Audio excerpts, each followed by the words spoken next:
નમસ્કાર મિત્રો, આજે આપણે વાત કરવાના છે ડોક્ટર અને ટ્રક ડ્રાઈવર સાથે બનેલી ઘટના. કોલકાતાની તે સાંજ સામાન્ય નહોતી. વરસાદની બૂંદો શહેરના રસ્તાઓ પર પડતી હતી.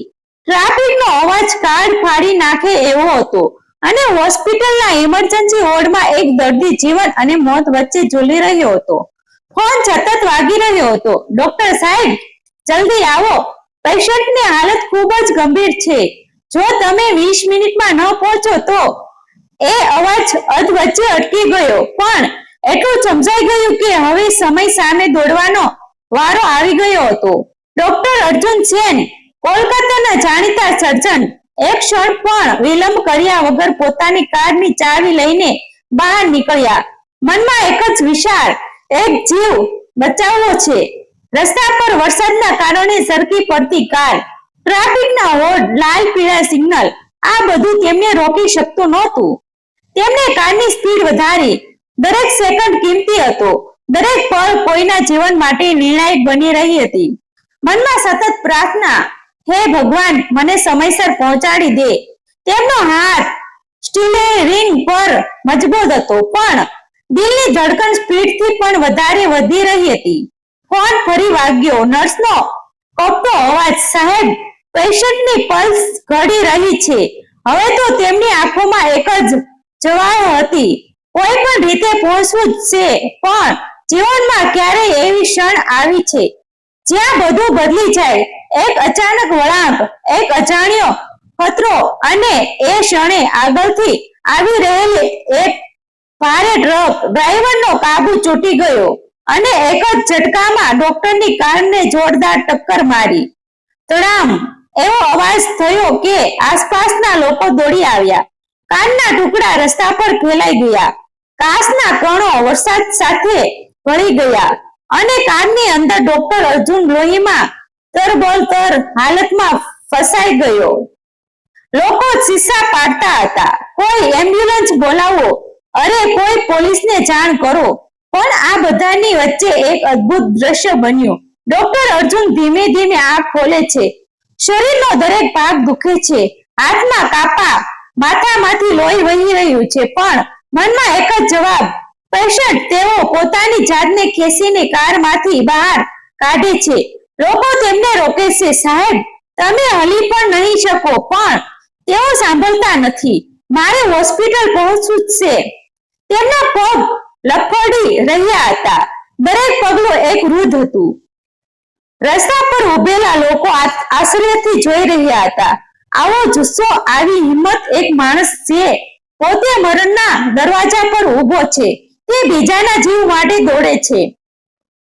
કોઈએ તેમની મદદની ટેક્સી રોકી. ડ્રાઈવર પણ ડરી ગયો. સાહેબ, તમે આ હાલતમાં. ડોક્ટરે ફક્ત એક જ વાત કહી, હોસ્પિટલમાં જલ્દી. ટેક્સી વરસાદમાં આગળ વધે છે. અંદર બેઠેલા ડોક્ટરનું લોહી સીટ પર ટપકતું જાય છે. આંખો અડધી બંધ થઈ રહી છે, પણ તેઓ પોતાને જાગૃત રાખે છે. હું બેભાન નહીં થાવ, હજી નહીં. તેમનો દરેક શ્વાસ એક સંઘર્ષ હતો અને આખરે ટેક્સી હોસ્પિટલના ગેટ પાસે અટકે છે. હોસ્પિટલ સ્ટાફ તેમને જોઈ ચોંકી જાય છે. અરે સાહેબ, આ શું હાલત? પણ તેઓ સીધા ઇમરજન્સી રૂમ તરફ આગળ વધે છે. પેશન્ટ ક્યાં છે? કોઈ જવાબ આપે તે પહેલા જ તેઓ ઓપરેશન થિયેટરમાં પ્રવેશી જાય છે. ડોક્ટરો અને નર્સો આશ્ચર્યમાં. એક માણસ જે પોતે ગંભીર રીતે ઘાયલ છે, તે હવે ઓપરેશન કરવા તૈયાર છે. ઓપરેશન થિયેટરમાં એક અજબ શાંતિ છવાઈ ગઈ હતી. બહાર વરસાદ હજુ પણ વરસી રહ્યો હતો, પણ અંદર સમય જાણે અટકી ગયો હોય. ડોક્ટર અર્જુન જૈન, જેમનું પોતાનું શરીર લોહીમાં તરબોળતું હતું, હવે ઓપરેશન ટેબલ પાસે ઊભા હતા. નર્સોના હાથ કપી રહ્યા હતા. જુનિયર ડોક્ટરો એકબીજાને જોઈ રહ્યા હતા. આ શક્ય છે, પણ અર્જુન સાહેબની આંખોમાં એક જ આગ હતી. પેશન્ટને બચાવવો જ છે. તેમને ગ્લોવ્સ પહેર્યા, માસ્ક ચડાવ્યો અને પોતાની પીડાને દિલના કોઈ ખૂણામાં દબાવી દીધી.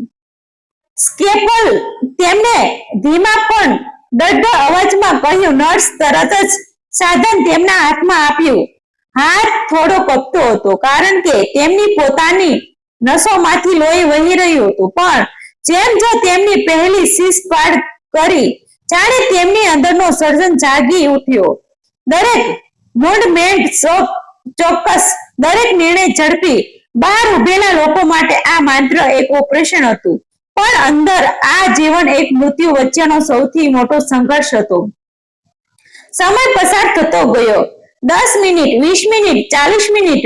અર્જુન સાહેબના કપાળ પર પસીનો અને લોહી ભળી ગયું. તેમની નજર ક્યારેય ધૂંધળી પડી જાય. નર્સે કહ્યું, સાહેબ, તમે બેસી જાઓ, અમે આગળ સંભાળી લઈશું. પરંતુ તેમને આંખ ઊંચી કરી ફક્ત એક જ વાત કહી, જ્યાં સુધી આ શ્વાસ ચાલી રહ્યો છે ત્યાં સુધી હું અટકવાનો નથી. એ શબ્દોમાં એવી શક્તિ હતી કે આખી ટીમમાં એક નવો જુસ્સો આવી ગયો. એક સમયે તો સ્થિતિ એવી બની ગઈ કે પેશન્ટની પલ્સ લગભગ બંધ થઈ ગઈ. મોનિટરનો અવાજ સીધો લાઈન બતાવતો હતો. બીપ, આખું બૂમ સ્થિર થઈ ગયું. કોઈ બોલ્યું, વી લોસ્ટ હિમ. પણ અર્જુન સાહેબે તરત જ શીશ પાડી. નો વી ડિડન્ટ. તેમને CPR શરૂ કરી. હાથમાંથી બાકી રહેલી શક્તિથી છાતી દબાવી. દરેક દબાણ સાથે તેમનો પોતાનો દુખાવો વધતો ગયો, પણ તેમને અટકવાનું સ્વીકાર્યું નહીં. અને પછી એક ચમત્કાર થયો. મોનિટર ફરીથી જીવંત થઈ ગયું. Beep beep beep. નર્સના ચહેરા પર આશ્ચર્ય અને ખુશી સાથે આંસુ આવી ગયા. સાહેબ, પલ્સ પાછી આવી ગઈ. આખું ઓપરેશન થિયેટર ખુશીથી ઝૂમી ઉઠ્યું. પણ અર્જુન સાહેબ હજુ શાંત હતા. ઓપરેશન પૂર્ણ કરો, તેમને કહ્યું, કારણ કે હજી લડાઈ પૂરી નહોતી થઈ. આખરે લાંબા સંઘર્ષ પછી ઓપરેશન સફળ થયું.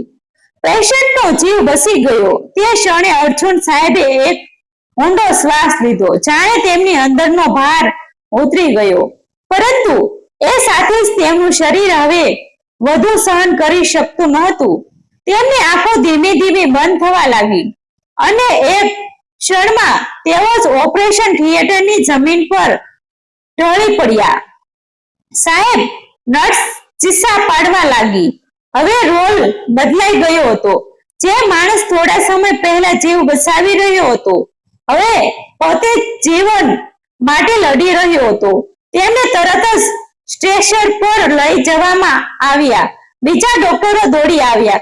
બ્લડ પ્રેશર ડ્રોપ થઈ રહ્યું છે, હેમોરેજ છે, જલ્દી ઓટી તૈયાર કરો. હવે અર્જુન સાહેબ પેશન્ટ હતા અને તેમના જ સાથી ડોક્ટરો તેમના માટે લડી રહ્યા હતા. કલાકો સુધી સારવાર ચાલી. આખું હોસ્પિટલ એક પ્રાર્થનામાં જોડાઈ ગયું.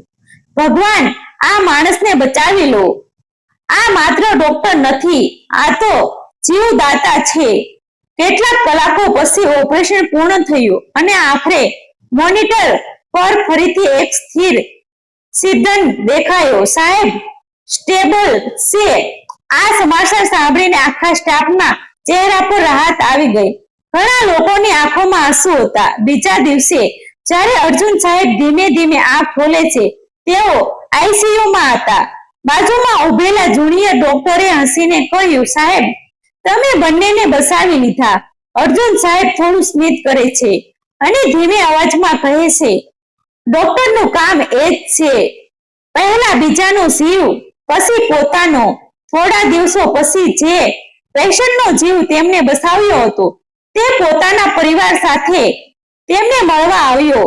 આંખોમાં આંસુ લઈને તેને કહ્યું, તમે મને બીજી જિંદગી આપી છે. આખો રૂમ ભાવનાથી ભરાઈ ગયું અને એ ક્ષણે દરેકને સમજાઈ ગયું કે ડોક્ટર ફક્ત એક પ્રોફેસર નથી, એ તો એક ધર્મ છે, એક ફરજ છે અને ક્યારેક એક બલિદાન. પણ આ ઘટના પછી ડોક્ટર અર્જુન ચેનનું નામ માત્ર એક સારા સર્જન તરીકે નહીં, પણ એક એવો હીરો તરીકે લેવાતું થયું, જેને પોતાના લોહીથી, પોતાની પીડાથી અને પોતાની હિંમતથી એક જીવ બચાવ્યો અને દુનિયાને બતાવી દીધું કે સાચો હીરો ક્યારેક કેમ્પ નથી પહેરતો, પણ સફેદ કોટ પહેરે છે. મિત્રો, આ વાર્તા સત્ય આધારિત છે. તેમાં આવતા તમામ પાત્રો, દ્રશ્ય, સ્થળ, દરેક વસ્તુ અમે બદલેલું છે. આવા જ વિડીયો જોવા માટે અમારી સાથે બન્યા રહેજો. આભાર મિત્રો, ગમે તો શેર કરી દેજો.